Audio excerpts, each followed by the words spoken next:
Here are 5 reasons why I love the Royal Enfield Himalayan 450 so much. 5 reasons that make this one of the best bikes I think I've ever owned.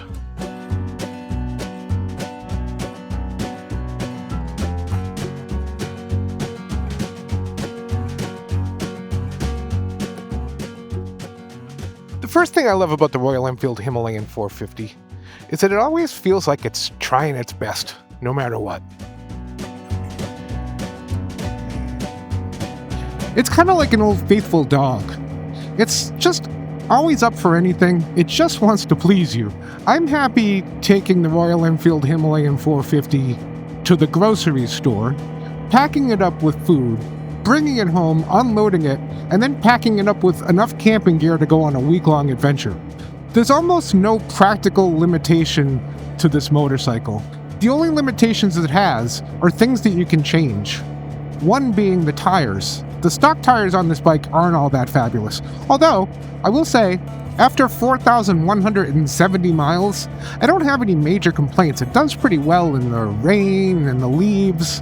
It does okay on gravel. I haven't taken it into mud and sand. I don't really have a lot of desire to do that anytime soon, especially since everything is just a complete mud show right now. But, you get my point. This bike is like, I know people say this and I hate it, but I'm going to say it anyway. It's like the Swiss Army knife of motorcycles. It pretty much does anything you want and never really complains.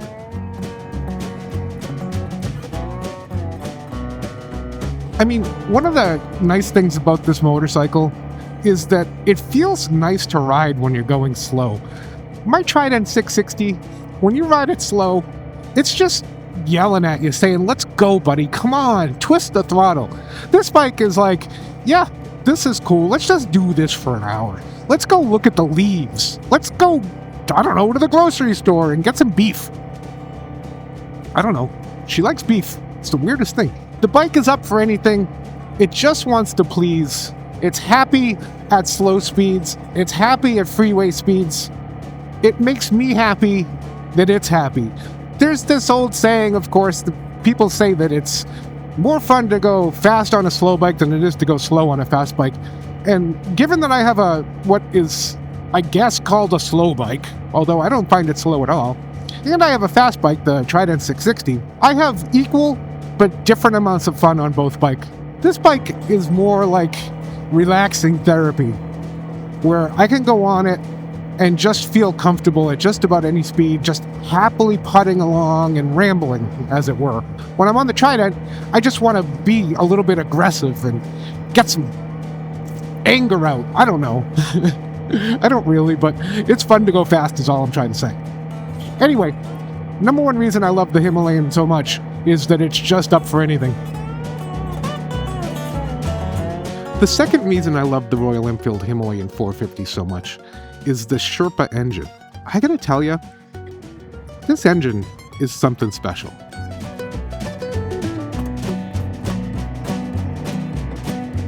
I don't know if it's because I spent a number of years when I was young playing the drums or something, but I have a certain appreciation for rhythm.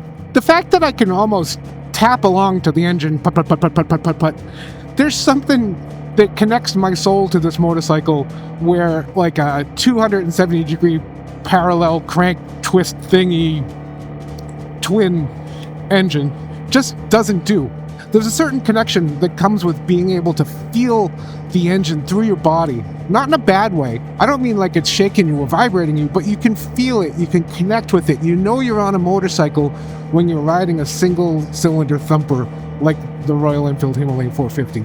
This Sherpa engine is a masterpiece. It really is that good. It sounds good, it feels good, it accelerates just fine, it handles just about anything. This engine has personality and character like no other engine I've ridden in quite a long time. The third thing I love about the Royal Enfield Himalayan 450 is this display. This display is one of the best displays I have ever seen on a motorcycle, and I've seen quite a few displays. This isn't compared to, say, analog clocks like on the Triumph Bonneville T120.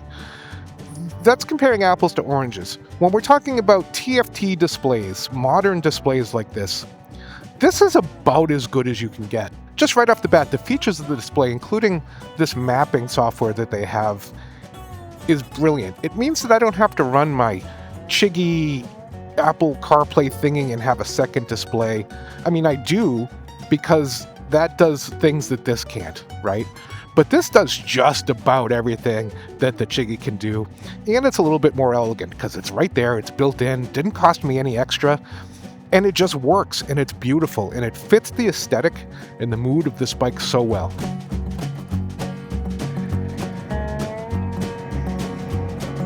I've ridden a lot of bikes that have a Bluetooth integration. You know, you can connect your phone to the screen and do a bunch of things, but they never work well. The integration with my Trident 660 is about the second best I've ever used. It's simple, it works, it's a little quirky, but it's there and it works. This system that Royal Enfield has built is next level. Now, the one thing I will say that Royal Enfield needs to figure out is how to make the app work with the display without having to have the phone constantly be on. This is some sort of technical limitation that they've run into with the mapping or whatever, and it's kind of an annoyance, right? But once you get it all hooked up and you forget about it, you plug your phone into a USB and leave it in your bag, and you forget about it, turn the screen down so it doesn't, I don't know, overheat or whatever. Then you forget about it, and now you're left with this beautiful color navigation display thingy. It does music, I think it's got a compass, it'll show you your engine temperature, all kinds of stuff in this round, aesthetically pleasing, bright, beautiful, modern display. You can't beat that. That is fantastic. Look at this puddle. Let me just go over here. Yikes. That's a big one. Anyway, that's the third thing I love about this bike is this display. Royal Enfield knocked it out of the park. It's on the Gorilla 450, I believe, and the Bear 650.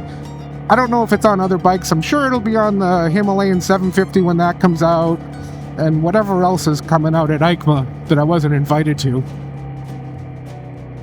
I don't know, maybe I was. I don't check my email. Anyway, number 3 is this display. It's fantastic. The fourth thing I love about this motorcycle, which I guess sort of harkens back to some of the other points that I've made, is that this is an adventure bike, but every ride you take on it feels like an adventure.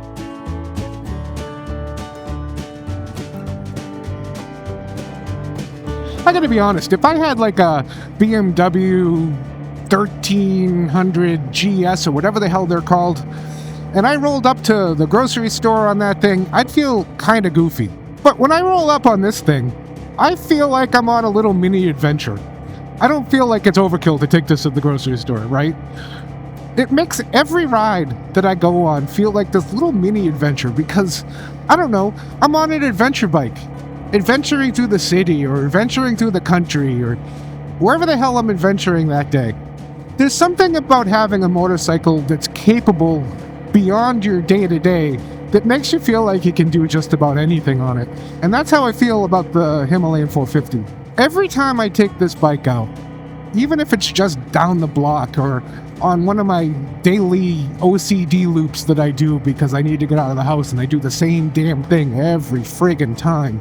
When I gear up in my Aerostich and my gloves and my helmet, I feel like I'm going on an adventure. It puts me in a different mindset.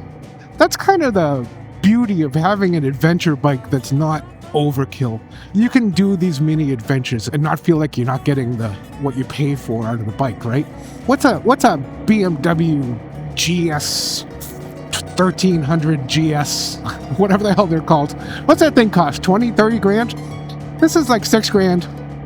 And it'll pretty much do anything that the BMW will do. Maybe a little slower, maybe not as comfortable, but I don't know, I'm pretty damn comfortable on this.